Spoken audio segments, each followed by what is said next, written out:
Ahora sí. Bueno, buenos días, buenas tardes ya en verdad, porque son más de las 12, ¿ya? Vamos entonces a revisar los textos de la evaluación formativa, ¿ya? Y que en general abarcaron los 4 géneros. Abarcaron el género narrativo, ¿cierto? Había un cuento que tuvieron que leer, abarcaba poesía, ¿ya? Y abarcó género argumentativo y también texto expositivo, ¿ya?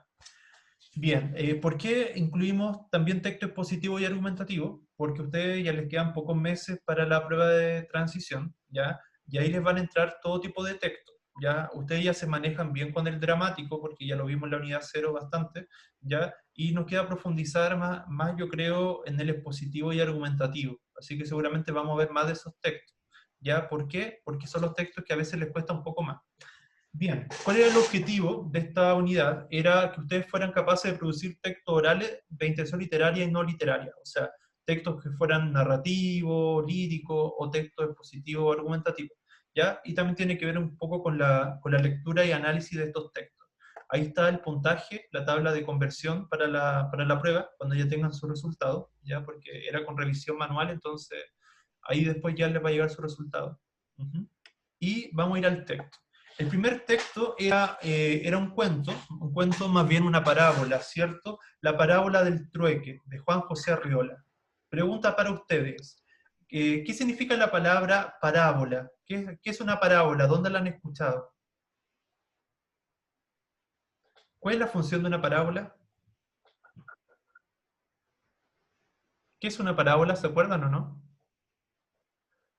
Las parábolas se ocupan mucho en la Biblia, pero no son exclusivas de la Biblia. Las Una parábolas, narración breve, ¿o no? sí, son narraciones breves y además de eso tienen un fin didáctico, tienen como una enseñanza o te dejan un mensaje o alguna reflexión, ¿ya? Entonces ya sabemos que este texto va a dejarnos alguna reflexión, algo que pensar. Y el trueque, ¿qué es un trueque? ¿Qué es un Un trueque? cambio. Un cambio, ¿cierto? Tiene que ver con algo comercial, ¿verdad? Bien, los trueques se ocupaban mucho en la Edad Media cuando se cambiaban bienes, servicios por materias primas, ¿verdad? Bien, acá pasa algo parecido. Vayamos al texto. Al grito de "cambio esposas viejas por nuevas", el mercader recorrió las calles del pueblo arrastrando su convoy de pintados carromatos. Ahí tenemos ya, ¿verdad?, que este mercader que se relaciona con la idea del trueque. Las transacciones fueron muy rápidas, a base de unos precios inexorablemente fijos. Los interesados recibieron pruebas de calidad y certificados de garantía, pero nadie pudo escoger. Las mujeres, según el comerciante, eran de 24 quilates. Acá tenemos que darnos cuenta que entramos dentro de la ficción, ¿ya? Y acá las mujeres estaban hechas de metal. ¿Y de qué metal estaban hechas? Estaban hechas de oro, ¿ya? Todas rubias y todas circasianas, y más que rubias, doradas como candeleros. Al ver la adquisición de su vecino, los hombres corrían desaforados en pos del traficante. O sea, todos querían esas mujeres nuevas que obviamente querían cambiarlas por sus esposas, que sus esposas a lo mejor no eran como estas mujeres. Muchos quedaron arruinados. Solo un recién casado pudo hacer cambio a la par. O sea, una nueva por una, o sea, su mujer que era casi nueva por una más nueva todavía. Su esposa estaba flamante y no desmerecía ante ninguna de las extranjeras, pero no era tan rubia como ellas. O sea, había algo raro también en esta mujer. Yo me quedé temblando detrás de la ventana al paso de un carro suntuoso. Recostada entre almohadones y cortinas, una mujer que parecía un leopardo me miró deslumbrante, como desde un bloque de topacio.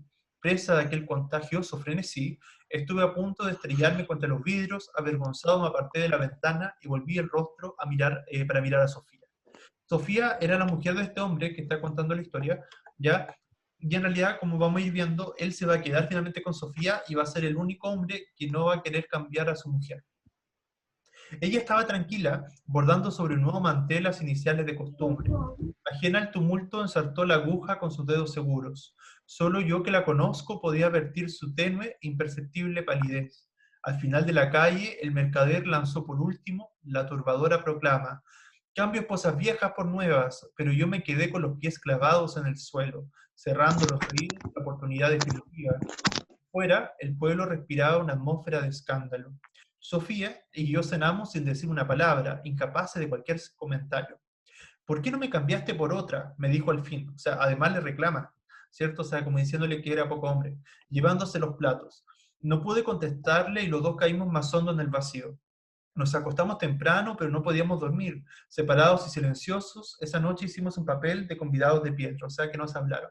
Desde entonces vivimos en una pequeña isla desierta, rodeada por la felicidad, ¿cierto? Tempestuosa. El pueblo parecía un gallinero infestado de pavos reales, indolentes y voluptuosas. Las mujeres pasaban todo el día echadas en la cama.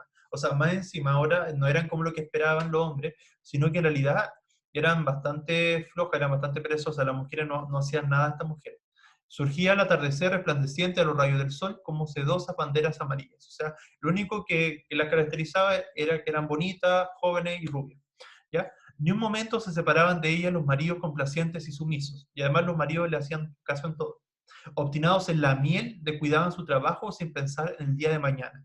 Acá muchos se equivocaron, muchos se cayeron, y acá había una metáfora. Dice, obstinados en la miel. La miel se refiere a lo agradable, a la belleza de estas mujeres, ¿ya? Entonces era un lenguaje metafórico. Yo pasé por tonto a los ojos del vecindario y perdí los pocos amigos que tenía. Todos pensaron que quise darles una lección poniendo el ejemplo absurdo de la fidelidad, claro, porque todos los demás hombres cambiaron a sus mujeres. En cambio, este hombre fue el único que mantuvo a su esposa. Me señalaban con el dedo, riéndose, lanzándome pullas desde sus suculentas trincheras. Me pusieron sobrenombres obscenos y yo acabé por sentirme como una especie de eunuco, o sea, como un poco hombre, ¿cierto? En aquel Edén placentero. Por su parte, Sofía se volvió cada vez más silenciosa y retraída. Se negaba a salir a la calle conmigo para evitarme contrastes y comparaciones. Y lo que es peor, cumplía de mala gana con sus más estrictos deberes de casada. A decir verdad, los dos nos sentíamos apenados de unos amores tan modestamente conyugales. O sea, que él ahí estaba sintiendo que a lo mejor podría haberla cambiado. Su aire de culpabilidad era lo que más me ofendía. Se sintió responsable de que yo no tuviera una mujer como la de los otros. Se puso a pensar desde el primer momento que su humilde semblante de todos los días era incapaz de apartar la imagen de la tentación que yo llevaba en la cabeza. Ante la hermosura invasora, se batió en retirada hasta los últimos rincones del mudo resentimiento. Yo agoté en vano nuestras pequeñas economías, comprándole adornos, perfumes, alhajas y vestidos. No me tengas lástima, decía ella, y volvía la espalda a todos los regalos. Si me esforzaba en mimarla, venía su respuesta entre lágrimas. Nunca te perdonaré que no me hayas cambiado. Y me echaba la culpa de todo. Yo perdía la paciencia. Y recordándola que parecía un leopardo, deseaba de todo corazón que volviera a pasar el mercadero. O sea, él ya se estaba aburriendo de su mujer, pero aún la quería. Sí. Chicos, si se van conectando, les pediría que apaguen el micrófono solo cuando intervengan, lo encienden, ¿ya? Pero un día las rubias comenzaron a oxidarse, la pequeña isla en que vivíamos recobró su calidad de oasis, rodeada por el desierto, un desierto hostil, lleno de salvajes alaridos de descontento. O sea, los hombres ya no estaban contentos con estas mujeres. Deslumbrados a primera vista, los hombres no pusieron realmente atención en las mujeres, ni les echaron una buena mirada, ni se les ocurrió ensayar su metal, o sea, ni siquiera examinaron si era oro verdadero el de estas mujeres. Lejos de ser nuevas, eran de segunda, de tercera, de sabe Dios cuántas manos. El mercader le hizo sencillamente algunas reparaciones indispensables y les dio un baño de oro tan bajo y tan delgado que no resistió la prueba de las primeras lluvias. O sea, que con las primeras lluvias se empezó a salir este dorado que era como superficial y se dieron cuenta del verdadero metal que estaban hechas, que era cobre. El primer hombre que notó algo extraño se hizo el desentendido, y el segundo también, pero el tercero, que era farmacéutico, advirtió un día entre el aroma de su mujer la característica emanación del sulfato de cobre. Procediendo con alarma a un examen minucioso, halló manchas oscuras en la superficie de la señora y puso el grito en el cielo. Muy pronto aquellos lunares salieron a la cara de todas, como si entre las mujeres brotara una epidemia de herrumbre. Los maridos se ocultaron unos a otros la falla de sus esposas, atormentándose en secreto con terribles sospechas acerca de su procedencia. Poco a poco salió a relucir la verdad y cada quien supo que había recibido una mujer falsificada. O sea, les vendieron supuestamente oro, pero era mujeres de cobre. El recién casado, que se dejó llevar por la corriente del entusiasmo que despertaron los cambios, cayó en un profundo abatimiento. Obsesionado por el recuerdo de un cuerpo de blancura inequívoca, pronto dio muestras de extravío. Un día se puso a remover con ácido corrosivo los restos de oro que había en el cuerpo de su esposa y la dejó hecha una lástima, una verdadera momia. O sea, uno de los hombres fue tanto la desesperación que la terminó dañando mucho más. Sofía y yo nos encontramos a merced de la envidia del odio. O sea, ahora esos hombres que lo criticaban, ahora envidian a Sofía porque Sofía es la única mujer bella que queda ahí. Ante esa actitud general, creí conveniente tomar algunas precauciones, pero a Sofía le costaba trabajo disimular su júbilo, su alegría. Y dio en salir a la calle con sus mejores atavíos, con sus mejores vestimentas, sus mejores ropas, haciendo gala entre tanta desolación. Lejos de atribuir algún mérito a mi conducta, Sofía pensaba naturalmente que yo me había quedado con ella por cobarde, pero que no me faltaron las ganas de cambiarla. Hoy salió del pueblo la expedición de los maridos engañados que van en busca del mercader. Ha sido verdaderamente un triste espectáculo. Los hombres levantaban al cielo los puños, jurando venganza. Las mujeres iban de luto, lacias y desgreñadas, como plañideras leprosas. El único que se quedó es el famoso recién casado, por cuya razón se teme. Dando prueba de un apego maniático, dice que ahora será fiel hasta que la muerte le separe de la mujer ennegrecida, esa que él mismo acabó de estropear a base de ácido sulfúrico. Yo no sé la vida que me aguarda al lado de una Sofía, quién sabe si necia o si prudente, por lo pronto le van a faltar admiradores. Claro, porque no va a haber nadie en esta tierra, en esa isla.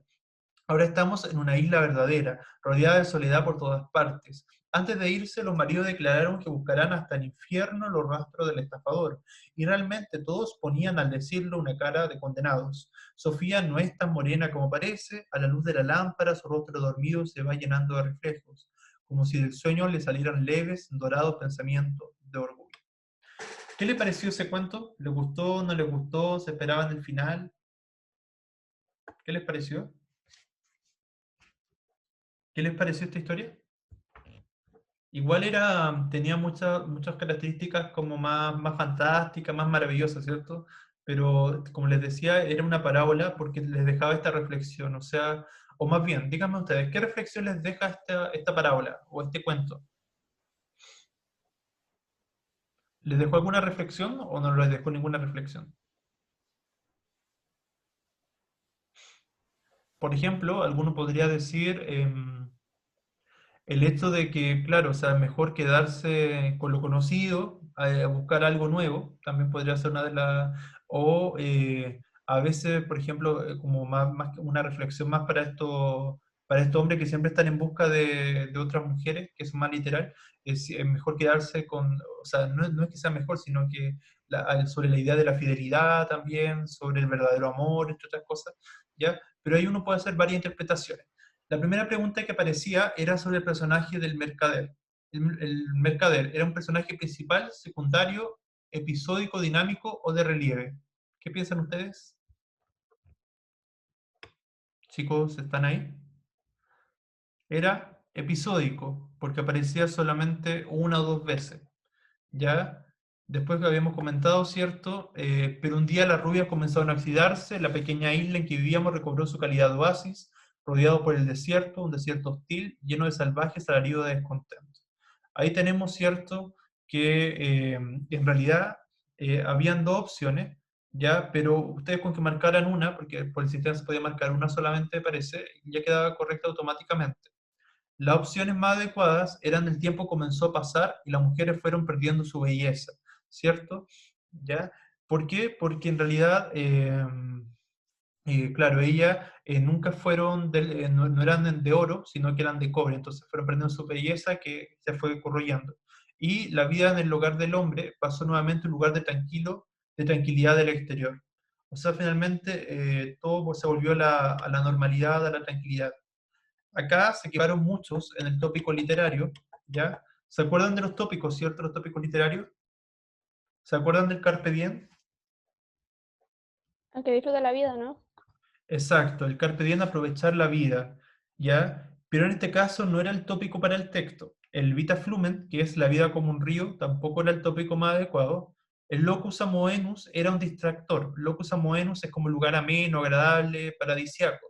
Al principio se nos muestra todo ideal, como un paraíso, pero en realidad eso solamente pasa al principio de la historia. Después sabemos que pasa todo lo contrario, que era todo un engaño. Entonces, el Locus Amoenus también lo descartamos. El tempus fugit, si bien aparece el tema del tiempo, pero el tiempo aparece como para mostrar lo falso que eran, o la falsa belleza de las mujeres. Entonces, el tempus fugit o el tempus fugaz no nos sirve tampoco para este texto. El que era correcto, o el más cercano, era el Ubisunt o Ubisant, ¿cierto? Porque significa dónde están, o dónde quedó. ¿Dónde quedó la belleza? ¿Dónde quedaron esas mujeres? ¿Ya? ¿Dónde quedó? O sea, tiene que ver con ese engaño, esa búsqueda de esas mujeres. Entonces, el más cercano era el Ubisant, ¿ya? Más adelante probablemente igual lo vamos a repasar porque ahí varios se equivocaron. Bueno, en el ejemplo que sale acá, ni un momento se separaban de ella los maridos complacientes y sumisos, obstinados en la miel, que era una metáfora porque la miel simbolizaba lo agradable, lo bello. ¿Ya? Bueno, ¿y por qué Sofía le gritó lo siguiente? Nunca te perdonaré que no me hayas cambiado. ¿Por qué Sofía le gritaba eso a su marido?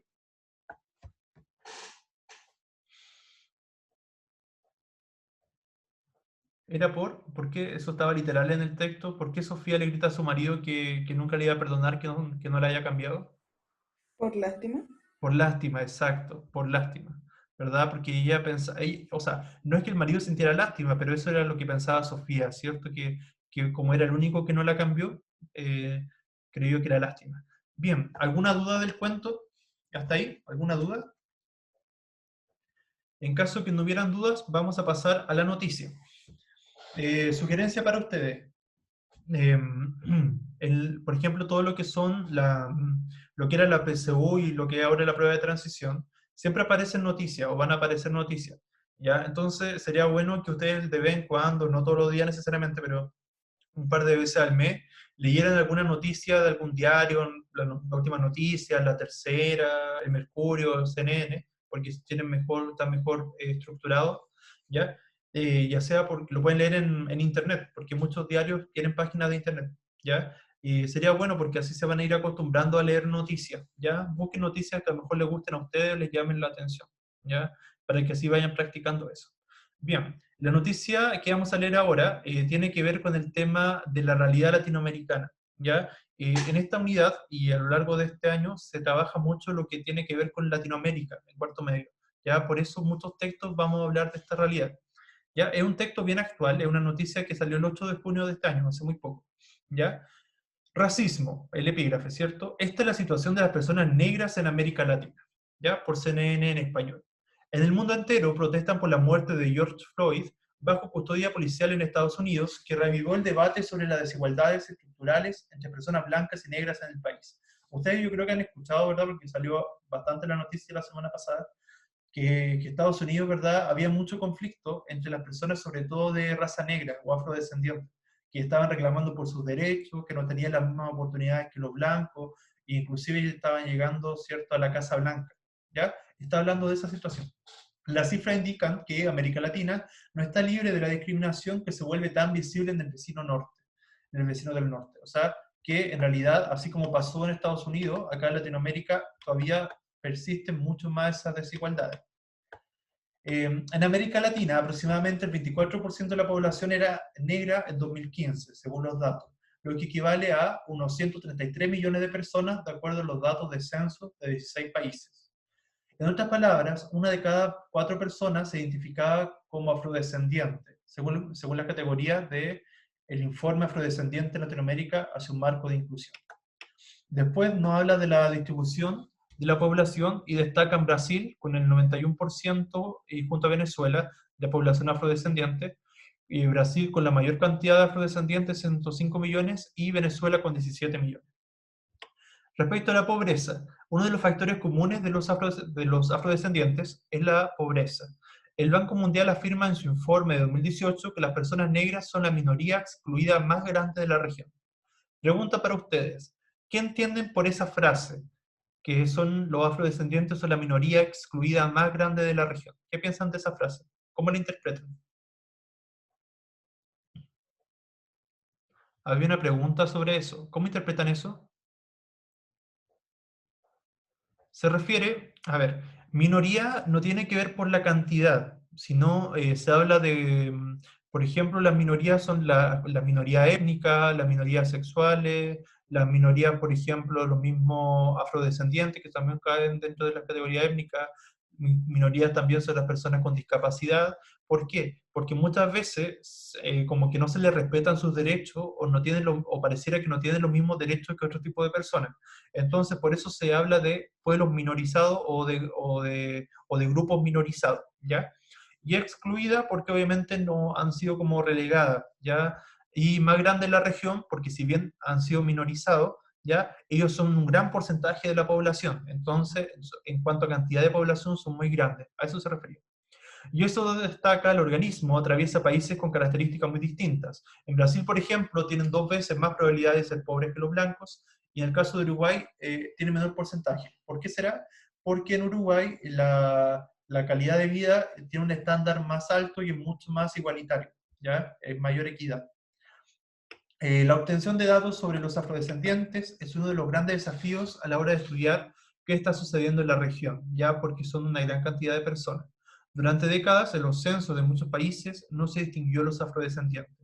Y obviamente eso va a traer, por ejemplo, grandes consecuencias, porque recién en la última década hay estadísticas y datos concretos de la pobreza de estas personas en la región. A pesar de un significativo proceso de reducción de la pobreza y de la extrema pobreza en América Latina, entre 2012 y 2014, así como la desigualdad de ingresos medida por el coeficiente de Gini, persisten importantes desigualdades raciales en esos indicadores. O sea, América Latina es muy desigual. Después, cierto, nos dan un ejemplo del Banco Mundial, donde Brasil, Colombia, Ecuador, Panamá, Perú y Uruguay tienen mayor datos, ¿verdad?, sobre la desigualdad que hay por la raza. ¿Ya? Bien. Finalmente, habla de los empleos, menos y peor empleo. El Banco Mundial afirma que los niveles de desempleo de los afrodescendientes son más altos en todos los países de la región. O sea, que además les cuesta mucho encontrar trabajo y no encuentran el mismo trabajo de las personas de raza blanca. ¿Ya?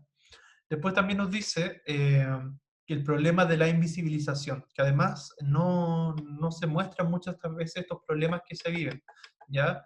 Y ustedes saben, conocen que las personas de raza negra, los afrodescendientes, vivieron por muchos siglos esclavitud, ¿ya? Quizá ahora no se vive la esclavitud, pero sí cambió el sistema, igual hay mucha explotación, ¿ya? Y eso se invisibiliza. Y muchas veces está esta idea de blanqueamiento, donde se hacen políticas, discursos, las prácticas, ¿cierto? Que, que lo blanco y lo europeo es como mejor que lo negro. Entonces, como que eso son discriminaciones, xenofobia. Ya eso es lo que plantea esta noticia. Y este tipo de teorías empezaron a caer en desuso sobre 1930, cuando surgió el mito de la democracia racial, encabezado por el México por revolucionario. Después dice, eh, también asocia lo de la pandemia, lo del COVID, dice que se ve mucha desigualdad, sobre todo por las consecuencias que ha traído el COVID-19 en la población afrodescendiente, ¿ya? Y que si bien el virus afecta a personas de todas las razas, se deben extremar las medidas porque obviamente las personas de raza negra a veces viven en peores condiciones de salud. En ese sentido, muchas veces las personas de raza negra no tienen acceso a los suministros básicos como agua potable, electricidad, tienen problemas de saneamiento y por otro lado también problemas de higiene, todo lo cual obviamente afecta la propagación del virus. ¿Ya? Y a nivel educativo tienen bajo acceso a Internet y no tienen muchas veces el equipo necesario para una educación a distancia, como lo estamos haciendo nosotros. Bien, chicos, respecto a la noticia, ¿alguna pregunta? ¿Queda claro, cierto? Pregunta para ustedes, que aparecía en la evaluación. La distribución demográfica, o sea, de la población afrodescendiente en América Latina, se caracteriza por la forma en que se distribuía la población afrodescendiente. ¿Era homogénea o heterogénea? Homogénea significa que en todos los países hay la misma población o parecida, y heterogénea que es diversa. ¿Qué piensan ustedes? ¿Era homogénea o heterogénea? Chicos, chicas, ¿la población afrodescendiente en América es homogénea o heterogénea? Chicos, chicas, necesito que participen porque si no, va a ser un monólogo nomás, ¿ya? ¿Es homogéneo o heterogéneo? ¿Es diversa o no la población entre los países de América? ¿Ya? La respuesta era heterogénea, ¿ya? Y nos da las dos posibilidades, heterogénea encabezada por Venezuela o Brasil. ¿Cuál país tenía mayor cantidad de afrodescendientes? ¿Brasil o Venezuela? Brasil. Brasil, ¿cierto? Muy bien. Entonces, era heterogénea, siendo encabezada por Brasil, con el país con mayor afrodescendientes de la región. Muy bien. Ya, después había esta pregunta: ¿cómo interpretas a partir de lo expuesto en la noticia la frase "las personas negras son la minoría excluida más grande de la región"? ¿Cuál respuesta de las que ahí está era más clara, se relacionaba mejor? La correcta era la segunda, la que dice que las personas afroamericanas son un gran porcentaje de la población, porque dijimos que no es que fuera poca población, sino que eran varios millones, pero que a su vez representan una minoría excluida, minoría porque sus derechos no han sido respetados, y excluidos porque no son considerados siempre para la sociedad. Y eso por su condición social y racial, o socio-racial. ¿Ya? Bien. Después aparecía un gráfico, dice: a partir del gráfico estadístico adjunto, los países de la región americana con mayor porcentaje de afrodescendientes, situación de pobreza en orden decreciente. Ojo ahí, decreciente significa que van de mayor a menor, y creciente es cuando van de menor a mayor. Entonces, aquí están distribuidos por mayor pobreza, los afrodescendientes son los rojos. Si vamos de mayor a menor pobreza de los afrodescendientes, ¿qué países son, cuál sería el orden de manera decreciente? De mayor a menor pobreza en los países de América Latina, en la población afrodescendiente, ¿serían cuáles? Empezaríamos por Colombia, Ecuador, Perú, Brasil y Uruguay, ¿cierto? Según lo mismo que aparece acá en la estadística. Tienen que acostumbrarse a ver gráficos, ¿ya? Porque siempre aparecen preguntas sobre análisis de algún gráfico. Ya es importante que lo manejen, ¿ya? Si les cuesta eso un poco, tienen que ir ejercitando, ¿ya? Les recuerdo que está el Classroom de la prueba de selección, o sea, de la prueba de transición, ¿ya? Para que lo vayan ocupando igual y vayan revisando el material. Hay harto material relacionado con las habilidades, ¿ya? Bien, si no hay preguntas de la noticia, vamos a pasar rápidamente al texto, ¿ya? Que era un texto argumentativo: El reino de este mundo, ¿ya? De Alejo Carpentier. Ya El reino de este mundo es un libro que creó él, ya que habla de un mundo real maravilloso y está basado en Haití, ¿ya? Y él se sorprendió cuando llegó a Haití, entonces cuenta un poco esta historia. Tiene un epígrafe que dice: lo que se ha de entender de esto de convertirse en lobos es que hay una enfermedad a quien llaman los médicos munia lupina o manía lupina, los trabajos de Persiles y Segismundo.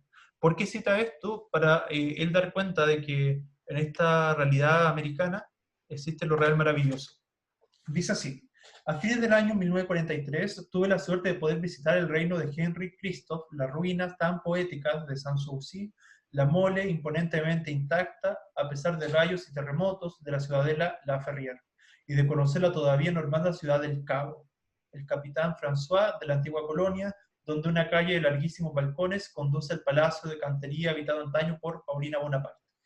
¿Qué nos está describiendo acá? Nos está describiendo un lugar que él visitó en Haití, con sus características, ¿ya? Y donde se sorprendió por la realidad que él vivía. No olvidar que por eso los nombres franceses, porque Haití fue colonia española hace unos siglos atrás, entonces, claro, por eso el creolé tiene muchos rasgos del francés también, ¿ya? Bien, después lo sigue describiendo y más adelante dice, compara lo maravilloso que se habla en la literatura europea con lo que se ve acá.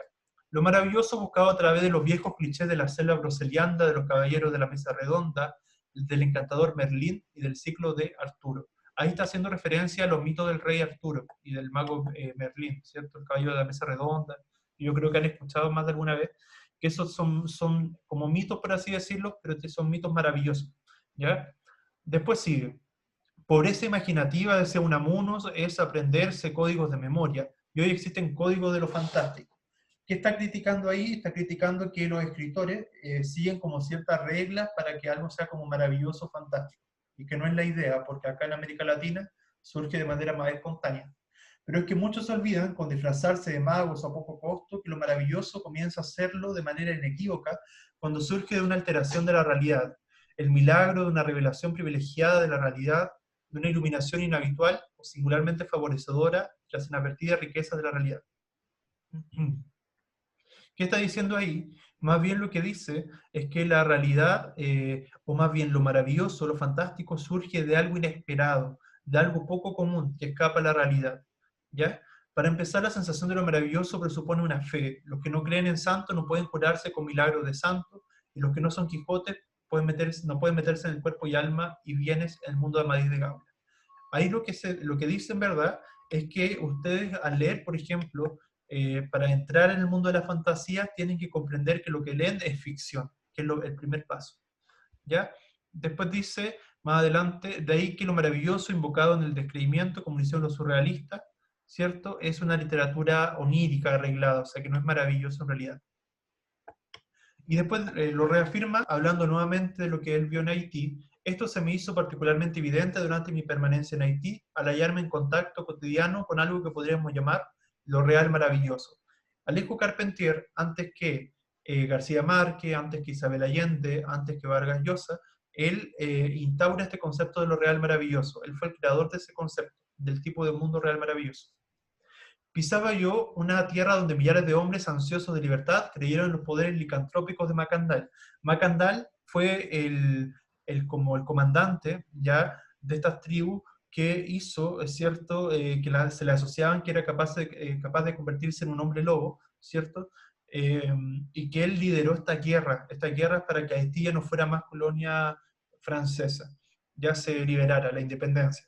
Conocía ya la historia del prodigiosa de Bauman, el iniciado jamaiquino. Ahí lo que está comentando es que en Europa ya existían otros mitos, pero no son los mismos que acá. ¿Ya?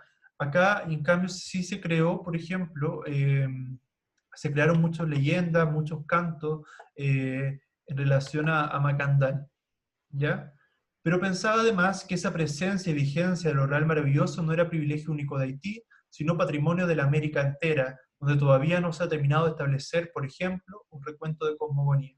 Lo que quiere decir ahí es que muchas veces hay muchas historias, muchas leyendas, visiones de mundo que no conocemos de los pueblos originarios de América y que es importante rescatarlos porque son muy ricos en la parte cultural.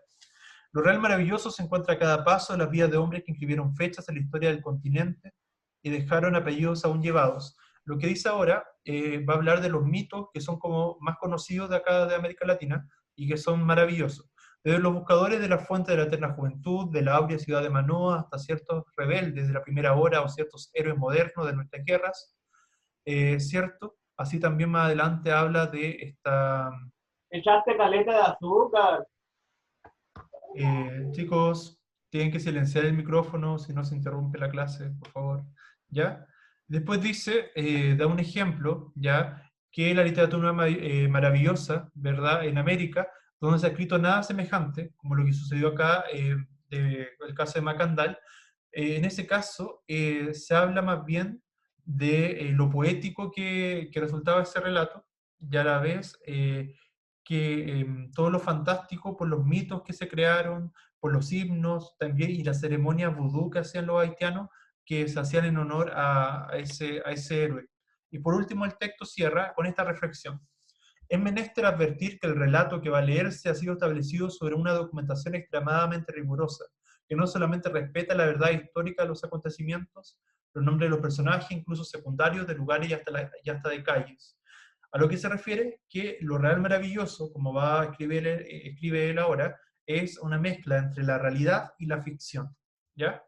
Y sin embargo, por la dramática singularidad de los acontecimientos, por la fantástica postura de los personajes que se encontraron en determinado momento, en la encrucijada mágica de la ciudad del Cabo, todo resulta maravilloso, en una historia imposible de situar en Europa, porque es propia de la realidad americana, y que es tan real, sin embargo, como cualquier suceso ejemplar de los consignados para pedagógica edificación en los manuales escolares.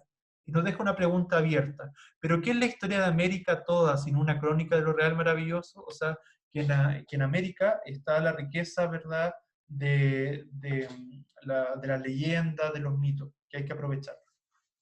Bien, hasta ahí alguna pregunta. Igual era un texto un poco denso en algunos conceptos, ya, pero era importante que lo leyeran igual, ya, porque se relaciona con la materia. Bien, Acá nos dan un ejemplo, dice, comienza a hacerlo de manera inequívoca cuando surge una alteración de la realidad, el milagro de una revelación privilegiada. Ese concepto, ¿a qué se refiere? ¿A lo fantástico, lo maravilloso o lo real maravilloso? ¿Es la iluminación inhabitual o singularmente favorecedora de la riqueza de la realidad? Era lo maravilloso porque después él habla de lo real maravilloso en contraste con eso. ¿Ya? ¿En qué lugar se da cuenta de la existencia de lo que él llama real maravilloso? ¿Dónde él descubrió este concepto? Estaba súper claro en el texto. ¿Dónde lo descubrió? ¿En Europa, Reino Unido, Haití o en la selva?